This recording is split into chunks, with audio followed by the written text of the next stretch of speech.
গত ৫৪ বছরে নদীর যে পরিমাণ ক্ষতি করা হয়েছে সেটি ১-১.৫ বছরের সমাধান সম্ভব নয় বলে জানিয়েছেন পরিবেশ, বন ও জলবায়ু পরিবর্তন মন্ত্রণালয় এবং পানি সম্পদ মন্ত্রণালয়ের উপদেষ্টা সৈয়দা রিজওয়ানা হাসান।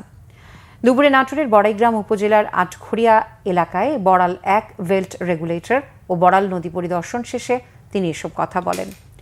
উপদেষ্টা জানান, নদী দূষণ থেকে শুরু করে পরিবেশগত প্রভাব যাচাই না করে নদীকে যেভাবে দখল করে অবকাঠামো নির্মাণ করা হয়েছে, নদীর যে ক্ষতি করা হয়েছে তা এই সরকারের পক্ষে পুরোটা সমাধান করা সম্ভব নয়।